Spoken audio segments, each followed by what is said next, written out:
Hello दोस्तों, कैसे हैं आप लोग। आशा करता हूँ आप सभी अच्छे होंगे। आपकी पढ़ाई घर पर अच्छी चल रही होगी। ठीक है, तो दोस्तों अपना आज का टॉपिक है ह्यूमन डिजीज, मानव रोग कॉज्ड बाय बैक्टीरिया, मतलब जीवाणु जनित रोग जो जीवाणु से होते हैं।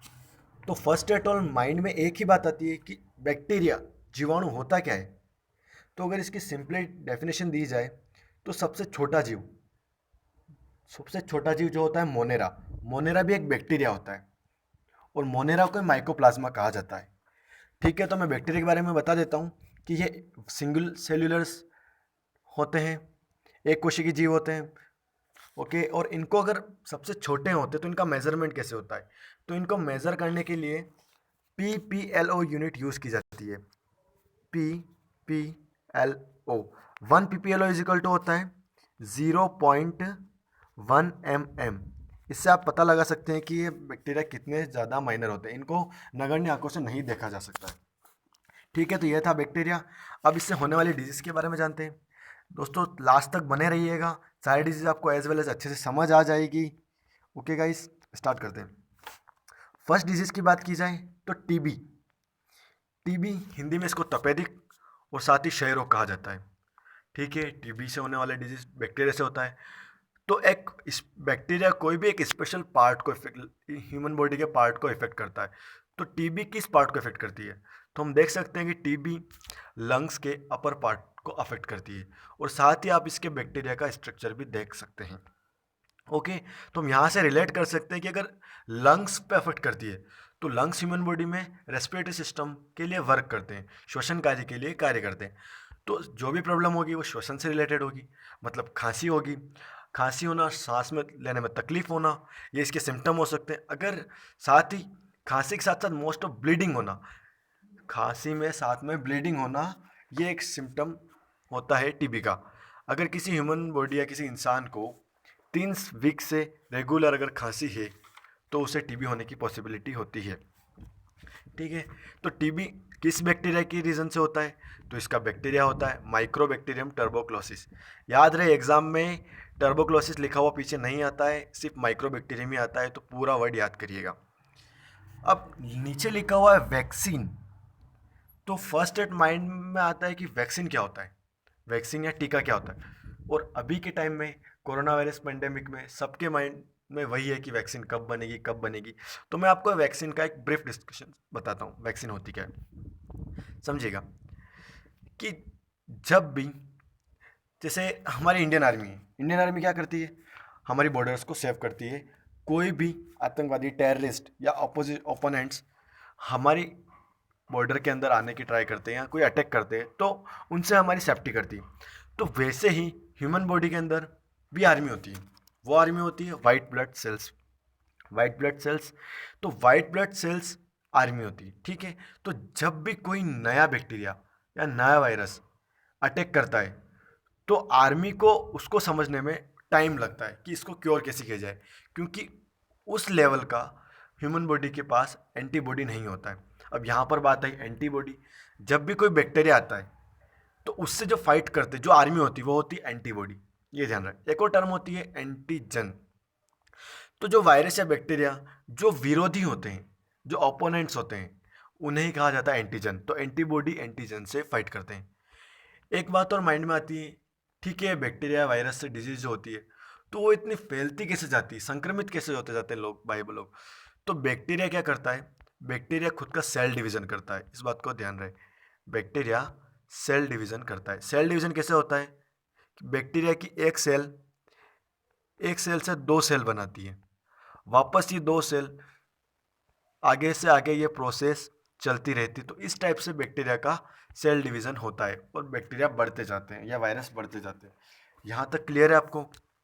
एक और थिंग बता देता हूँ मैं आपको। वैक्सीन और ड्रग दोनों डिफरेंट चीज़ें। ड्रग और वैक्सीन मैंने आपको बता दिया। ड्रग वो होते हैं जो केमिकल कंपाउंड होते हैं। कोई भी केमिकल कंपाउंड जिससे किसी डिजीज को क्योर किया जाता है उसको ड्रग कहा जाता है। उससे एंटीबॉडी डेवलप नहीं किए जाते हैं, उससे डिजीज को क्योर किया जाता है, ये होता है ड्रग। तो आई होप फर्स्ट डिजीज आपको क्लियर होगी। नेक्स्ट डिजीज के बारे में चलते हैं। डिप्थेरिया। देख सकते हैं डिप्थेरिया गले के पार्ट को इफेक्ट करता है। गले के पार्ट या जो होता है, जबड़ा होता है, उस पार्ट को इफेक्ट करता है, तो वो चीज़ें वर्क करना बंद कर देती हैं। अगर इसके बैक्टीरिया की बात की जाए तो कोरिना बैक्टीरियम डिप्थीरिया इसका बैक्टीरिया होता है। साथ ही इस बार वापस याद रखिएगा, डिप्थीरिया याद ना रखिएगा, कोरिना बैक्टीरियम इसका बैक्टीरिया याद रखिएगा। ओके, तो अब ये गले के पार्ट को इफेक्ट करती है, तो यहाँ से याद आ जाता है कि सिम्टम क्या हो सकते हैं, कि ह्यूमन बॉडी का जबड़ा वाला काम वर्क करना बंद कर देना, वीकनेस आ जाना, तो ये सब डिप्थीरिया के सिम्टम हो सकते हैं। अगर इसके वैक्सीन की बात की जाए तो टिटनस, मैं आपको इसका वैक्सीन का आगे अच्छे से डिस्कशन करूँगा, क्योंकि ठीक है।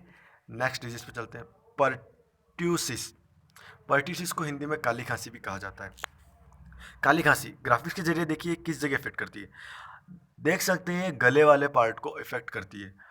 ठीक है, अब इसका नाम काली खांसी है, गले वाले पार्ट को इफेक्ट करती है, तो सांस लेने में प्रॉब्लम, सांस लेने में प्रॉब्लम, खांसी आना, बार बार खांसी आना, वीकनेस हो जाना, फीवर आ जाना, हाथ बॉडी के हाथ पैरों का दुखना, ज़्यादा वीकनेस आ जाना, कमजोरी आ जाना, ये सारे इसके सिम्टम हो जाते हैं। बैक्टीरिया देख सकते हैं जो ब्लू कलर में आपको दिख रहे हैं, वो बैक्टीरिया। इसके अगर बैक्टीरिया की बात की जाए तो इसका बैक्टीरिया होता है बॉर्डरटेला पर्ट्यूसिस। बॉर्डरटेला पर्ट्यूसिस का बैक्टीरिया होता है।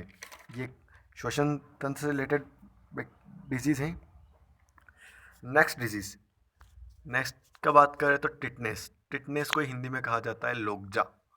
अब जनरली अपन जानते हैं कि टिटनेस कभी किसी लोहे से लग जाना, चोट की वजह से टिटनेस इफेक्ट करता है। टिटनेस का बैक्टीरिया ह्यूमन बॉडी में इंटर कर जाता है।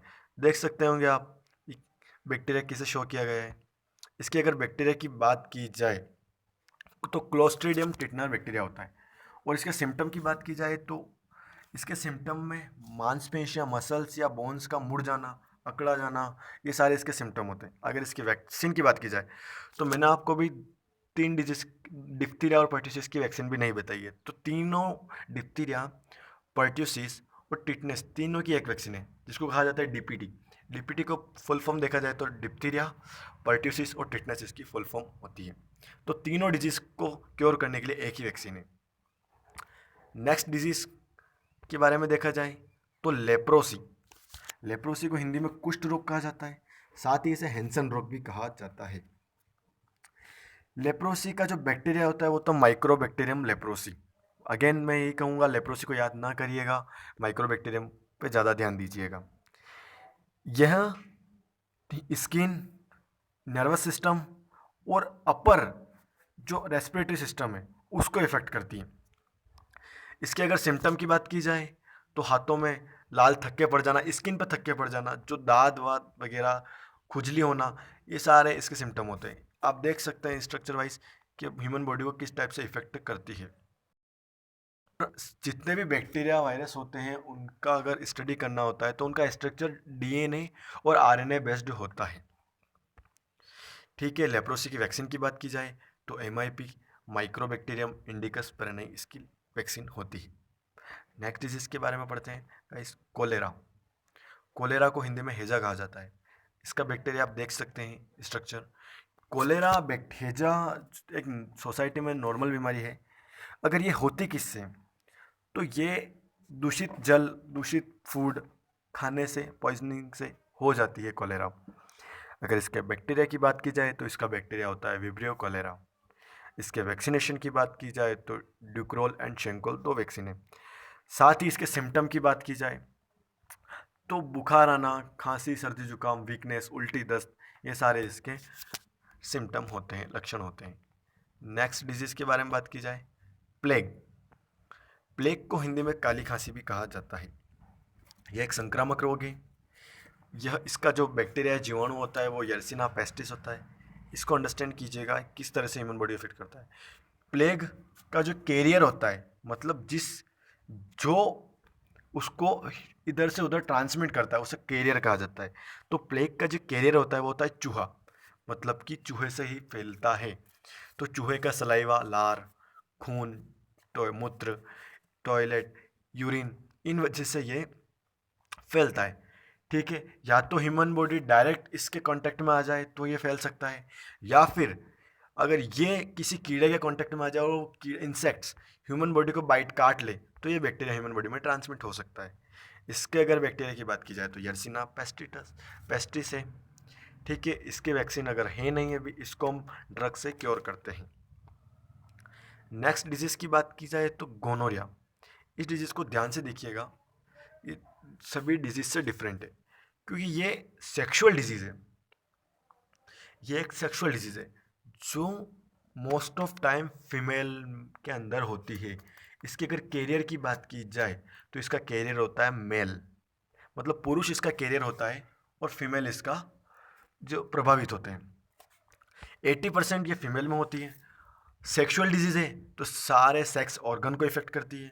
सेक्स ऑर्गन को इफेक्ट करती है तो इससे जो प्रॉब्लम्स होती हैं वो मूत्राशय, मूत्र मार्ग, मैनी टाइम्स गले को भी इफेक्ट करती है, और ये गर्भाशय ग्रीवा जो एम्ब्रियो होता है वहाँ पर भी इफेक्ट करता है। तो इसके बैक्टीरिया को आप देख सकते हैं और ग्राफिक्स वाइज समझ सकते हैं कि ह्यूमन बॉडी किस पार्ट को इफेक्ट करती है। इसकी अगर बैक्टीरिया की बात की जाए तो नेसोरिया गोनोरोई इसका बैक्टीरिया होता है।